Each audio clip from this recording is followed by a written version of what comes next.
दोस्तों हाल ही में मैंने वेपन्स नामक एक अमेरिकन हॉरर मिस्ट्री फिल्म देखा है जिसे जैक क्रेगर डायरेक्ट करे हैं। ये फिल्म कल ही थिएटर्स के अंदर रिलीज हुई है and trust me when I से कि ये इस साल की one of the best horror movies में से एक है। इसलिए आई वुड रिकमेंड कि आप इस फिल्म को थिएटर में जाके जरूर देखिए, उसके बाद ही इस वीडियो को देखिए। रेटिंग्स की बात की जाए तो ये फिलहाल फ्लक्चुएट हो रही है। स्टिल रिकॉर्डिंग के टाइम पे IMDb पे इसे मिले हैं 8 स्टार्स आउट ऑफ 10 और रॉटन टोमेटोज पे it's 96% fresh with an audience score of 90%। अब 8 अगस्त को इस साल 3-4 हॉरर फिल्में रिलीज हुई हैं और सब की सब अच्छी ही थी। कोइंसिडेंटली 8 अगस्त को मेरा बर्थडे भी था और इस बर्थडे पे मैं थिएटर जाके बस हॉरर फिल्में ही देख रहा था। अब जिन फिल्मों को भी मैंने देखा है उसकी एक्सप्लेनेशन तो मैं लेके आऊंगा ही, लेकिन फिलहाल आज की वीडियो में हम वेपन्स मूवी की कहानी को जानते हुए इसके एंडिंग पे बातें करेंगे। नीडलेस टू से कि वीडियो के अंदर स्पॉयलर्स होने वाली है तो आप इस बात का ध्यान रख के ही आगे बढ़िएगा। So now with that said, let's roll the intro.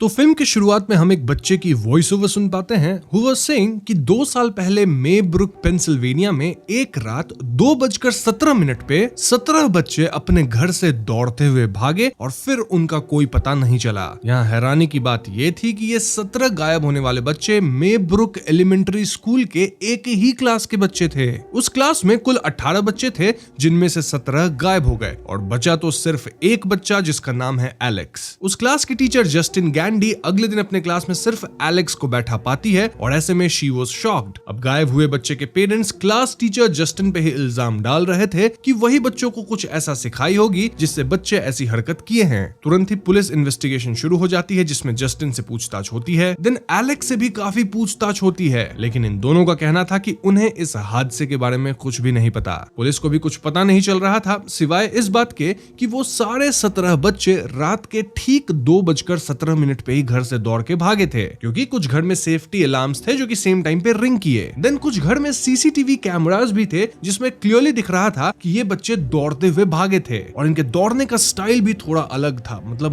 Naruto run जैसा। तो दोस्तों ये थी मूवी की सेटअप और इस पॉइंट पे फिल्म हमें अलग अलग कैरेक्टर्स के पर्सपेक्टिव से दिखाई जाएगी और मैं भी आपको उसी वे में एक्सप्लेन करूंगा। तो सबसे पहले कहानी क्लास टीचर जस्टिन के नजरिए से दिखाई जाती है जहां सभी गायब बच्चे के पेरेंट्स जस्टिन पे इल्जाम डाल रहे थे। स्कूल का प्रिंसिपल एंड्रयू मैथ्यूज यहाँ जस्टिन को डिफेंड करता है सेइंग कि इस सब में जस्टिन का हाथ नहीं है, लेकिन एक पेरेंट जिसका नाम आर्चर ग्राफ था वो पूरा का पूरा इल्जाम जस्टिन पे ही डाल रहा था। इस मीटिंग के बाद उस रात जस्टिन अल्कोहल लेने शॉप पे जाती है जहाँ जेम्स नामक एक ड्रगिस्ट बंदा उससे कुछ पैसे मांगता है। इस जेम्स बंदे को आप याद रखिएगा। जस्टिन उसे इग्नोर करके किसी तरह घर जाती है क्योंकि जस्टिन को डर था कि कोई पेरेंट गुस्से में उस पर हमला ना कर दे। इनफैक्ट कुछ पेरेंट्स तो ऑलरेडी अननोन नंबर से उसे कॉल करके धमकाने लग गए थे। अब अगली सुबह जस्टिन पाती है कि उसकी कार पे किसी ने पेंट से बड़ा सा विच लिख दिया था। ऐसे में जस्टिन पुलिस में कंप्लेंट डालती है और यहाँ हम एक पॉल नामक पुलिस ऑफिसर से मिलते हैं जो कि जस्टिन से क्लोज है, मतलब ये दोनों एक दूसरे को हाय करते हैं। ना स्कूल में जस्टिन एलेक्स से बात करना चाहती थी लेकिन प्रिंसिपल मार्कस साफ मना करते हैं। वो कहते हैं कि क्योंकि एलेक्स उसकी क्लास में अकेला बच्चा था जो कि गायब नहीं हुआ तो ऑलरेडी एलेक्स की बहुत इंटरोगेशन हो चुकी है पुलिस से एंड मेनी डिपार्टमेंट से। मोरओवर पेरेंट्स के प्रेशर में मार्कस जस्टिन को कुछ दिन काम छोड़ के ब्रेक पे जाने के लिए कहते हैं वरना माहौल बिगड़ सकता है। न चाहते हुए भी जस्टिन को ब्रेक पे जाना पड़ता है, लेकिन जस्टिन यहाँ एलेक्स को फॉलो जरूर करने लग गई थी।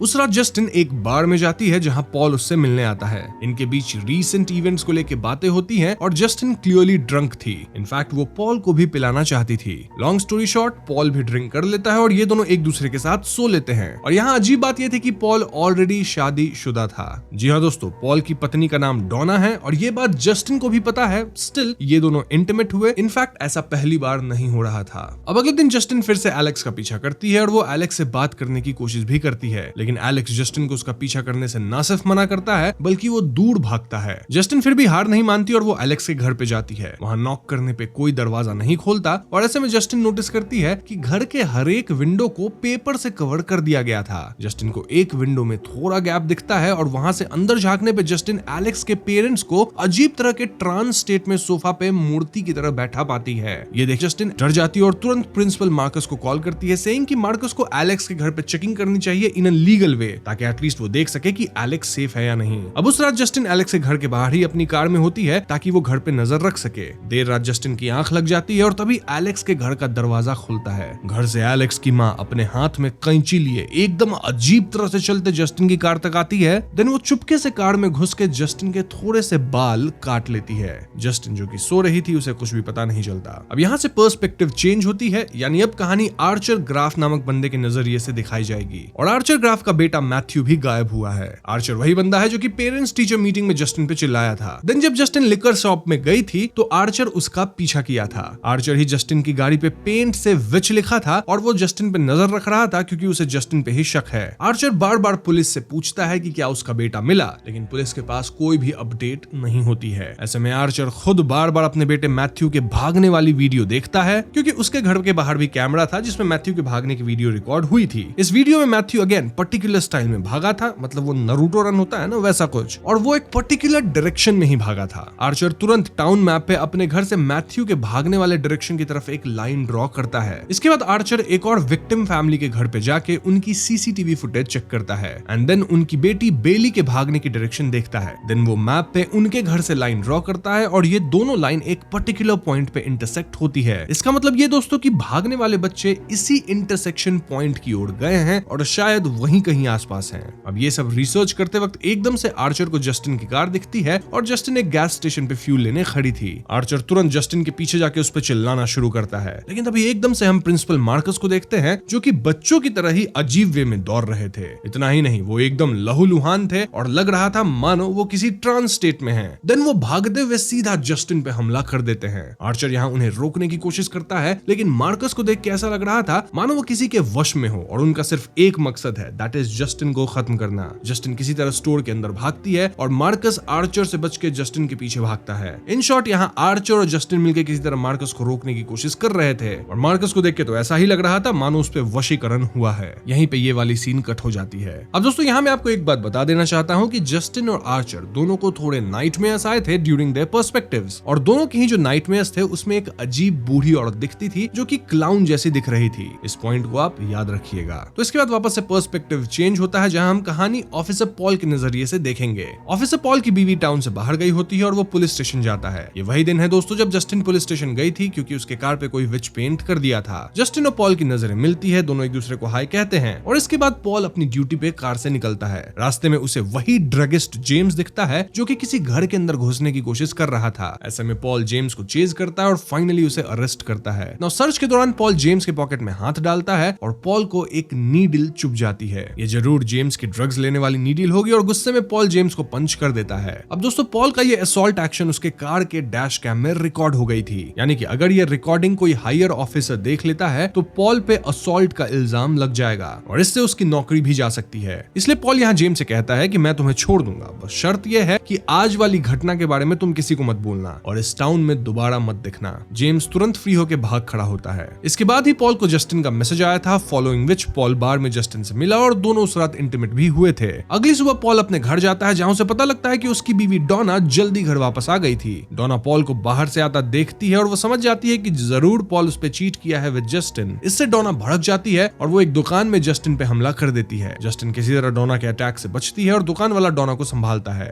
वहीं पॉल अपने पुलिस स्टेशन जाता है और असॉल्ट वाली बात अपने कैप्टन को बताता है। कैप्टन कहते हैं कि अगर जेम्स उसकी कंप्लेंट ना करे तो पॉल को कुछ नहीं होगा और जो वो रिकॉर्डेड फुटेज है वो 1 महीना में अपने आप ओवरराइड हो जाएगा। ये सब बात के बाद पॉल पुलिस स्टेशन के बाहर निकलता है जहां वो जेम्स को पुलिस स्टेशन की तरफ आता देखता है। जी हाँ दोस्तों, जेम्स को देख वो एकदम भड़क जाता है, सेइंग कि मैंने तुम्हें वापस आने से मना किया था। एंड देन पॉल उसका पीछा वापस से शुरू करता है। इस पॉइंट पे कहानी वापस ब्रेक करती है और अब हम जेम्स के पर्सपेक्टिव से कहानी को देखेंगे। तो जेम्स एक ड्रगिस्ट है जो ड्रग्स खरीदने के लिए 1000 झूठ बोलता है और छोटी मोटी चोरी भी करता है। वो जस्टिन से भी उस रात पैसे मांग रहा था जब जस्टिन अल्कोहल लेने दुकान में गई थी। अब चोरी करने के लिए वो एक घर में घुसने की कोशिश कर रहा था और पॉल उसे पकड़ लिया था। पॉल से छूटने के बाद जेम्स डिसाइड करता है कि वो कुछ सामान चोरी करके पॉन शॉप में बेच देगा, देन उससे जो थोड़े बहुत पैसे आएंगे उसे नशे का सामान खरीद लेगा। इसी सिलसिले में जेम्स एलेक्स के घर की तरफ जाता है जहां वो इस घर में ब्रेक इन करता है। इनकेस आप कंफ्यूज हो रहे हैं तो एलेक्स वही एकमात्र बच्चा है जो कि अपनी क्लास से गायब नहीं हुआ था। सो यस, जेम्स एलेक्स के घर में छोटी मोटी चीजें चुराना शुरू करता है, like kitchen items, CDs and all. तभी एकदम से जेम्स देखता है कि एलेक्स के पेरेंट्स वहीं सोफा पे बैठे हुए थे और वो एकदम मूर्ति की तरह थे। I mean, वो हिलडुल भी नहीं रहे थे, एज इफ किसी तरह के ट्रांस में हो। जेम्स इन्हें इग्नोर करके घर के बेसमेंट में जाता है जहां वो गायब हुए 17 बच्चों को ट्रांस स्टेट में खड़ा पाता है। जी हाँ दोस्तों, जेम्स वाज शॉक्ड और इस मोमेंट पे एलेक्स के पेरेंट्स एकदम से जेम्स की तरफ बढ़ने लगते हैं। जेम्स यहाँ किसी तरह घर से भाग जाता है। अब बाहर स्ट्रीट्स पे जेम्स मिसिंग बच्चों के पोस्टर्स को देखता है और यहाँ रिवॉर्ड था $50,000। पैसे की लालच में जेम्स पुलिस को कॉल करके कहता है कि उसे बच्चों की लोकेशन पता है। पुलिस जेम्स से कहती है कि अगर वो सीरियस है, मजाक नहीं कर रहा, तो वो पुलिस स्टेशन आकर रिपोर्ट करे और उसे रिवॉर्ड मिल जाएगा। ऐसे में जेम्स पुलिस स्टेशन जाता है, लेकिन वहां बाहर ही उसे पॉल मिल गया था जो कि वापस जेम्स को चेज करना शुरू कर दिया। जेम्स भागते हुए जंगल में जाता है जहां उसे भी वही क्लाउन जैसी बुढ़िया दिखती है जो कि उसे बुला रही थी। जेम्स यहाँ एक टेंट में छिप जाता है, लेकिन कोई तो उसके टेंट को बाहर से ओपन करने लगता है। जेम्स इंजेक्शन से इस इंसान पे हमला करता है और ये इंसान इंस्पेक्टर पॉल निकलता है। इस हमले से पॉल पूरी तरह भड़क चुका था और वो जेम्स को अरेस्ट करके अपनी कार में डालता है। नाउ जेम्स बचने के लिए पॉल को बताता है कि उसे गायब हुए बच्चों का लोकेशन पता है। जेम्स पॉल को एलेक्स के घर तक ले जाता है और पॉल यहाँ जेम्स को कार में ही बंद करके घर की छानबीन करने जाता है। पॉल घर के अंदर जाता है और काफी देर रात तक बाहर नहीं आता। जेम्स कार के अंदर ही वेट कर रहा था और फिर देर रात एकदम से पॉल ट्रांस में या हिप्नोटाइज स्टेट में बाहर आता है और जेम्स को खींच के एलेक्स के घर के अंदर ले जाता है। यहीं पे सीन कट होती है। अब दोस्तों यहाँ से चीजें हमें प्रिंसिपल मार्कस के पर्सपेक्टिव से दिखाई जाएंगी। अगर आपको याद हो तो जस्टिन मार्कस को फोन करके बोली थी कि मार्कस को एलेक्स के घर को लीगली चेक करना चाहिए टू सी कि एलेक्स ओके है या नहीं। ये बात मार्कस के दिल में रह गई थी और ऐसे में वो एलेक्स के पेरेंट्स को स्कूल बुलवाया। यहाँ स्कूल में एक अजीब सी क्लाउन टाइप दिखने वाली औरत आती है जो कि खुद को एलेक्स की आंटी बताती है और इनका नाम ग्लैडिस है। ये क्लाउन टाइप औरत काइंड ऑफ वही है जिसके नाइटमेयर्स जस्टिन और आर्चर को आए थे। इनफैक्ट ये जेम्स को भी दिखी थी। ग्लैडिस का कहना था कि एलेक्स के पेरेंट्स बहुत बीमार हैं और वो मार्कस से मिलने नहीं आ सकते। ऐसे में मार्कस कहता है कि उसे एलेक्स के पेरेंट्स से ही मिलना है और उसे खुद एलेक्स के घर पे आके सब कुछ चेक करना होगा, वरना उसे चाइल्ड सर्विसेज को इन्वॉल्व करना पड़ेगा। ये सुन के ग्लैडिस बिल्कुल भी खुश नहीं थी। अब अगले सीन में हम मार्कस को अपने हस्बैंड के साथ घर पे देखते हैं जब एकदम से ग्लैडिस इनके घर पे आती है। वो बिन बुलाए मेहमान की तरह घर में घुस जाती है, देन एक बाउल ऑफ वाटर मांगती है। इसके बाद ग्लैडिस इनके सामने एक अजीब तरह की लकड़ी निकालती है, kind of like a plant stem जिसमें कई कांटे थे। इस टहनी में मार्कस के ऑफिस का एक छोटा फ्लैग क्लॉथ बंधा हुआ था जो कि मोस्टली ग्लैडिस मार्कस के स्कूल से चुराई होगी। देन एकदम से ग्लैडिस टहनी के कांटों से अपने हाथ को काटती है, देन खून से पूरे स्टेम को रगड़ती है। अब इससे पहले मार्कस या उसका हस्बैंड ग्लैडिस को रोकता, वो एक छोटी सी बेल बजाती है जिससे मार्कस का एकदम से वशीकरण हो जाता है। जी हाँ दोस्तों, मार्कस अब ग्लैडिस के वश में था और ग्लैडिस यहाँ मार्कस के हस्बैंड का बाल काटती है, टहनी पे डालती है और फिर टहनी को तोड़ देती है। टहनी के टूटते ही मार्कस वशीकरण वाले हालत में अपने पति पे ही हमला कर देता है। यह हमला इतना भयावह था कि इसमें मार्कस का पति तो समाप्त होता ही है, साथ ही मार्कस भी पूरी तरह से इंजर्ड हो गया था। देन ग्लैडिस उस लकड़ी को पानी के बोल में डाल देती है जिससे मार्कस रुकता है। बेसिकली ग्लैडिस किसी पे भी वशीकरण कर सकती थी और वशीकरण किए गए आदमी का इस्तेमाल करके वो किसी और को टारगेट कर सकती है, जैसे गाइडेड मिसाइल या टारगेटेड वेपन होता है ना, वैसा ही कुछ। इस पॉइंट पे ग्लैडिस मार्कस को जस्टिन पे छोड़ देती है यूजिंग जस्टिन्स हेयर। जी हाँ दोस्तों, मैंने आपको बताया था कि एलेक्स की मां जस्टिन के बाल ले ली थी एंड दिस आल्सो प्रूव्स कि ग्लैडिस ही एलेक्स के पेरेंट्स को भी अपने वश में करके रखी थी। खैर, तो इसके बाद ही मार्कस हिप्नोटाइज्ड हालत में नरूटो रन करते हुए पेट्रोल बंक तक गया जहां वो जस्टिन पे हमला कर दिया। उस टाइम जस्टिन के साथ आर्चर भी था और इनके बीच हाथापाई शुरू हुई। जस्टिन किसी तरह कार में भागी और मार्कस वैसे ही अजीब तरह से दौड़ते हुए जस्टिन की कार के पीछे भागा। आर्चर भी इनका पीछा किया और तभी एक गाड़ी मार्कस को ठोक दी जिससे मार्कस का सर फट गया और वो वहीं रोड पे समाप्त हो गया। इस घटना के बाद आर्चर को यकीन हो गया था कि जस्टिन बच्चों को गायब नहीं की है, रादर वो भी विक्टिम ही है। इसलिए ये दोनों मिलते हैं, सुलह करते हैं और मिल के पता लगाने की कोशिश करते हैं कि आखिर बच्चे कहाँ हैं। आर्चर जस्टिन को अपनी मैप दिखाता है विथ लाइन सेइंग कि बच्चे शायद उसी इंटरसेक्शन पॉइंट के आसपास होंगे। ये देख के जस्टिन तुरंत कहती है कि इंटरसेक्शन पॉइंट वाला घर तो एलेक्स का घर है। ऐसे में ये दोनों एलेक्स के घर के बाहर कार लेके जाते हैं और नजर रखने लगते हैं। यहाँ अगेन सीन चेंज होता है और अब कहानी हमें एलेक्स के पर्सपेक्टिव से दिखाई जाती है। मतलब एकदम स्टार्ट से जब बच्चे गायब नहीं हुए थे तो एलेक्स अपने माता पिता के साथ रहता था, रोज स्कूल जाता था और स्कूल में थोड़ा बुली भी होता था। एक दिन एलेक्स के पिता उसे बताते हैं कि उनके घर पे उसकी माँ की आंटी ग्लैडिस रहने आ रही हैं, जो कि बहुत बीमार हैं और उनके पास रहने की कोई और जगह नहीं है। उस रात एलेक्स देखता है कि उसकी मॉम की आंट ग्लैडिस घर पे आती है, जो कि बहुत ज्यादा बूढ़ी बूढ़ी थी और एकदम मरने वाली हालत में थी। वो अपने साथ एक अजीब सा प्लांट भी लेके आई थी। अगली सुबह एलेक्स स्कूल जाता है और स्कूल की जब छुट्टी होती है तो उसके पापा उसे पिक करने नहीं आते। ऐसे में एलेक्स पैदल ही घर वापस आता है, जहां घर में वो अपने पेरेंट्स को एकदम हिप्नोटाइज स्टेट में डाइनिंग टेबल पे बैठा पाता है। एलेक्स के पेरेंट्स रोबोट की तरह उससे बातें कर रहे थे और ये देख एलेक्स समझ जाता है कि यहाँ कुछ तो गड़बड़ है। तभी एलेक्स के सामने ग्लैडिस आती है, जो कि अब पहले से यंग और हेल्दी दिख रही थी। हम ये समझ पाते हैं कि एलेक्स के पेरेंट्स अब ग्लैडिस के वश में हैं। अगर एलेक्स ये बात किसी को बाहर बताएगा तो उसके पेरेंट्स नहीं बचेंगे। ये कह के ग्लैडिस वही कांटों वाली स्टेम या लकड़ी निकालती है और फिर उस पे अपना खून रगड़ के सेम रिचुअल करती है। देन एकदम से एलेक्स के पेरेंट्स अपना फोर्क, वो कांटा चम्मच होता है ना, उसे उठा के खुद के ही चेहरे पे चोट पहुंचाने लगते हैं। एलेक्स उन्हें रोकने की कोशिश करता है लेकिन दोनों नहीं रुकते। फाइनली ग्लैडिस उनके लकड़ी को तोड़ के पानी में डालती है, जिससे दोनों रुकते हैं। बेसिकली ये करके ग्लैडिस एलेक्स को डरा रही थी, क्योंकि अगर एलेक्स उनके बारे में किसी को बताता है तो ग्लैडिस एलेक्स के पेरेंट्स को एक झटके में निपटा सकती है। इसके बाद एलेक्स ग्लैडिस को घर में रिचुअल परफॉर्म करते देखता है और ग्लैडिस जो एक प्लांट घर पे लाई थी ना,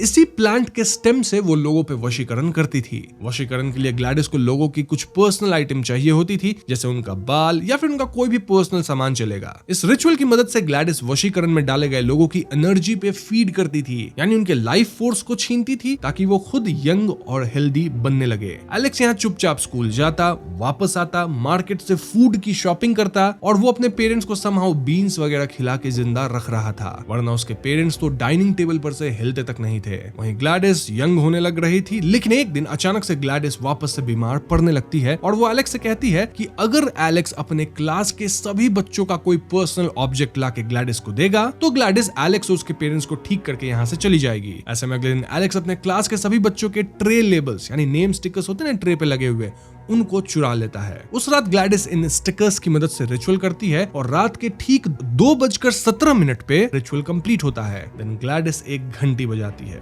घंटी बजते वो 17 बच्चे अपने अपने घर से भागते हुए सीधा एलेक्स के घर पे आते हैं एंड देन बेसमेंट में जाके खड़े हो जाते हैं। सो यस, इस तरह से ये 17 बच्चे गायब हुए थे। अब इस घटना के बाद काफी प्रेस कॉन्फ्रेंस वगैरह हुआ, जिसमें एलेक्स के साथ ग्लैडिस ही रहती थी और एलेक्स डर से अपना मुंह नहीं खोला। पुलिस भी एलेक्स के घर पे छानबीन करने आई थी, लेकिन ग्लैडिस उस टाइम पे न सिर्फ घर साफ कर ली बल्कि वो 17 बच्चों को फॉरेस्ट में छिपा दी थी। चेकिंग के बाद बच्चे वापस घर के बेसमेंट में आके खड़े हो गए, क्योंकि वो तो ग्लैडिस के ही ऑर्डर को मान रहे थे। हालांकि नोट करने वाली बात यह है कि भले एलेक्स यहाँ अपना वादा पूरा किया, यानी 17 बच्चों के पर्सनल बिलोंगिंग्स को लाया, लेकिन ग्लैडिस अपना वादा पूरा नहीं की। ना तो वो यहाँ से गई, ना ही वो एलेक्स को छोड़ी और उसके पेरेंट्स को अब भी अपने वश में रख रही है। लिटरली वो एलेक्स को एक नौकर की तरह ट्रीट कर रही है। बाय द वे, पॉल और जेम्स भी इसी रिचुअल के कारण वशीकरण में आ चुके हैं। मतलब वो लोग घर के अंदर गए थे ना, तो ग्लैडिस उन पे भी रिचुअल कर दी होगी और अब ये दोनों भी एलेक्स के घर के अंदर ही खड़े हैं। ग्लैडिस यहाँ घर के अंदर सॉल्ट यानी नमक की लाइंस बना दी थी, जिसे वो एलेक्स को क्रॉस करने से मना करती है। अब इस पॉइंट पे जितने भी सारे पर्सपेक्टिव्स या टाइमलाइंस हैं वो एक जगह मिल चुके हैं और यहाँ से कहानी अब एकदम लीनियर रहेगी।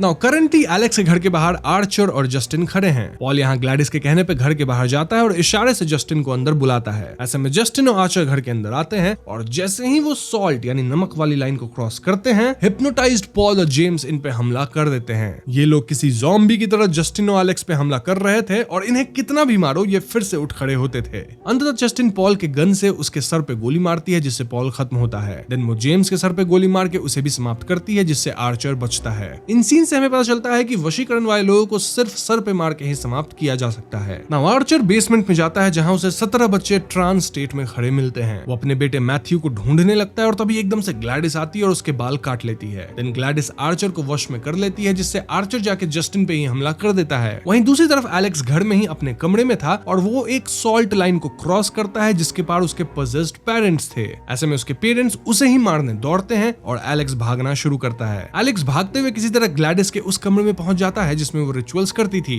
यहाँ वो ग्लैडिस के प्लांट से एक स्टेम तोड़ता है, देन ग्लैडिस के विग से उसका ही बाल निकालता है, फिर वो स्टेम पे अपना खून डाल के स्टेम को तोड़ देता है। जी हाँ दोस्तों, एलेक्स यहाँ ग्लैडिस को देख के उसका ही रिचुअल सीख चुका था और यहाँ वो रिचुअल ग्लैडिस पे ही कर दिया था। ऐसे में होता यह है कि जो 17 बच्चे पजेस थे वो ग्लैडिस के पीछे ही उसे मारने दौड़ने लगते हैं। ग्लैडिस पूरे शहर में भागना शुरू करती है और ये 17 बच्चे ग्लैडिस के पीछे भागते हैं। शहर के सारे लोग ये नजारा देखते हैं और एक पॉइंट पे बच्चे ग्लैडिस को पकड़ लेते हैं और उस पे हमला करके उसे काइंड ऑफ खाने लगते हैं। कुछ ही सेकंड्स में ये बच्चे ग्लैडिस के शरीर के टुकड़े टुकड़े कर दिए थे और ग्लैडिस के समाप्त होते सबका वशीकरण टूट जाता है। जी हाँ, आर्चर भी अपने होश में आता है और जस्टिन भी बच जाती है। अब आर्चर का वशीकरण तुरंत ही हुआ था तो वो एकदम ठीक था, लेकिन बाकी लोग जिनका वशीकरण हुए कुछ टाइम हो गया था वो कहीं न कहीं जिंदा लाश की तरह बन गए थे, जैसे वो 17 बच्चे और एलेक्स के पेरेंट्स। आर्चर यहाँ अपने बेटे मैथ्यू से फाइनली मिल पाता है, ऑल्दो मैथ्यू कुछ बोल नहीं रहा था। अब यहाँ अगेन वॉइस ओवर से हमें बताया जाता है कि एलेक्स के पेरेंट्स 2 साल बाद भी ठीक नहीं हुए हैं। इनफैक्ट उन्हें अब तक खाना खिलाना पड़ता है। वहीं एलेक्स अब अपनी एक दूसरी आंट के साथ रहता है जो कि अच्छी और नॉर्मल आंटी हैं। अब बच्चों की बात की जाए तो वो भी कुछ बोलते नहीं हैं, ऑल्दो 1 साल के बाद कुछ बच्चे रिकवर कर रहे हैं और बोलना शुरू कर दिए हैं। इसी पॉइंट पे फिल्म खत्म हो जाती है। तो दोस्तों ये थी वेपन्स मूवी की कहानी and it was a mind blowing movie. Specially film की डायरेक्शन बहुत अमेजिंग थी। नाउ आई नो कि यहाँ आपके मन में कुछ डाउट्स होंगे, तो चलिए हम और आप मिलकर कहानी को और डीपली समझते हैं और आपके सवालों का जवाब भी देते हैं। सो अगर क्रोनोलॉजिकली देखा जाए तो ग्लैडिस नाम की एक औरत थी जो कि एलेक्स के माँ की आंटी बोलती हैं खुद को। वो इनके घर पे आती हैं, देन वो एलेक्स के पेरेंट्स का वशीकरण करके उनके लाइफ फोर्स पे फीड करती है, जिससे वो थोड़ी यंग और हेल्दी हो जाती है। इतने से उसका काम नहीं बना, यानी वो फिर से बीमार पड़ने लगी, तो वो एलेक्स को ब्लैकमेल करके उसके क्लासमेट्स का भी वशीकरण करती है, जिससे उन्हें और स्ट्रेंथ मिलता है। जब उनका भांडा फोड़ होने लगता है तो वो शहर छोड़ के भागने की सोचती हैं, लेकिन तभी जस्टिन और आर्चर एलेक्स के घर में आ जाते हैं। देन यहाँ इधर उधर बहुत कांड होता है, लेकिन एलेक्स फाइनली हिम्मत करके ग्लैडिस के रिचुअल उस पे ही इस्तेमाल करता है, जिससे ग्लैडिस खत्म हो जाती है। अब यहाँ सबसे बड़ा सवाल है कि ग्लैडिस का रिचुअल काम कैसे करता है और उसका मकसद क्या था। देखो, इस रिचुअल में ग्लैडिस को अपने विक्टिम की एक पर्सनल आइटम चाहिए होती है, लाइक उनके बाल या उनका कपड़ा और even name plates. Then Gladys अपने एक खास पौधे की टहनी पे ये पर्सनल आइटम बांध देती है, फिर इस पे अपना खून लगाती है। इसके बाद जैसे ही वो घंटी बजाती, उसका विक्टिम ग्लैडिस के वश में आ जाता था। वशीकरण में आया व्यक्ति ग्लैडिस के कहने पे दूसरों पे हमला कर सकता था, स्पेशली जब ग्लैडिस स्टेम को तोड़ती थी। अब स्टेम पे उस व्यक्ति के बाल वगैरह लगा के तोड़ा जाता था जिसपे हमला करना हो। पानी में स्टेम को डालने से यह हमला बंद करवाया जा सकता था। अब ग्लैडिस ऐसा इसलिए कर रही थी क्योंकि वो बहुत बूढ़ी थी, मे बी कई 100 साल की हो, और वो दूसरों के लाइफ फोर्स पे फीड करके खुद को जीवित या हेल्दी रख रही थी। वो एलेक्स के पेरेंट्स पे काफी दिन तक फीड की, और यही वजह है कि ग्लैडिस के खत्म हो जाने के बाद भी एलेक्स के पेरेंट्स ठीक नहीं हुए, क्योंकि उनकी लाइफ फोर्स काफी हद तक खत्म हो चुकी थी, जिसे ग्लैडिस कंज्यूम कर चुकी थी। वहीं कुछ बच्चे 1 साल बाद रिकवर होने लग गए और बोलने भी लगे, क्योंकि उन पे ग्लैडिस पूरी तरह से फीड नहीं करी थी। अब अगर आप आर्चर के वशीकरण को देखो तो वो तुरंत ही ठीक हो गया, क्योंकि उसका वशीकरण तुरंत ही हुआ था। सो यस, आर्चर पे कोई असर नहीं हुआ। इस फिल्म में ग्लैडिस लोगों को अपने पर्सनल वेपन की तरह इस्तेमाल करती थी, लाइक कैसे वो मार्कस को यूज की टू अटैक ऑन जस्टिन, और मार्कस भी लेजर गाइडेड मिसाइल की तरह जस्टिन के पीछे पड़ गया, और इसलिए फिल्म का नाम वेपन्स है। इनफैक्ट फिल्म में आर्चर को एक नाइटमेयर का सीन भी आया था, जहां उसे हवा में एक गन दिखता है जिसपे 217 लिखा था, यानी 2:17। नाउ एक और सवाल यह है कि आखिर ग्लैडिस थी कौन। फिल्म में हमें बताया गया है कि वो एलेक्स के माँ की आंटी थी, बट आई बिलीव कि ग्लैडिस उससे भी ओल्ड औरत है। वो किसी तरह की विच है जो कि समहाउ इनके परिवार में आई और पूरे शहर में तहलका मचा के रख दी थी। अब ग्लैडिस के पास वो पावरफुल प्लांट आया कहां से?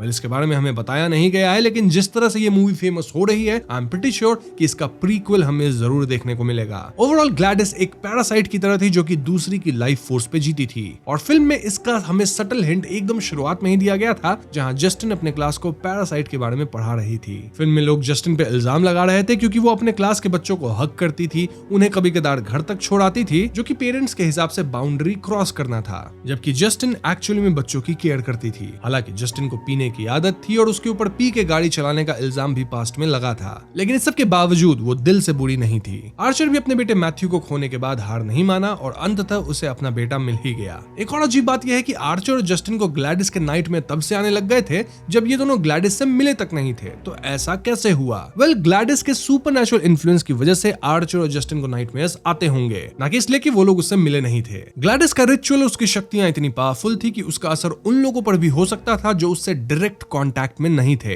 इनफैक्ट जेम्स तक को ग्लैडिस दिखी थी इन द जंगल जब जेम्स उस घर में घुसा था उसके बाद। इन शॉर्ट, ग्लैडिस का रिचुअल सिर्फ फिजिकल कंट्रोल तक सीमित नहीं था, बल्कि वो साइकोलॉजिकल रूप से भी लोगों को परेशान कर सकती थी। आर्चर और जस्टिन दोनों ही ग्लैडिस के क्राइम्स के विक्टिम्स थे, इसलिए उन्हें ग्लैडिस के विजन्स और नाइटमेयर्स आए। सो यस, आई होप मैं आपको पूरी कहानी क्लियरली समझा दिया हूं, और अगर अब भी आपके मन में कोई डाउट हो तो हमसे कमेंट्स में जरूर पूछ लीजिए। तो बस आज की वीडियो में इतना ही। उम्मीद करता हूं आपको ये वीडियो पसंद आई होगी। पसंद आई है तो इस वीडियो को लाइक और शेयर करें, साथ ही चैनल पर नए हैं तो हमें सब्सक्राइब भी कीजिएगा, क्योंकि हम अपने चैनल पर ऐसे वीडियोज लाते रहते हैं। पीस।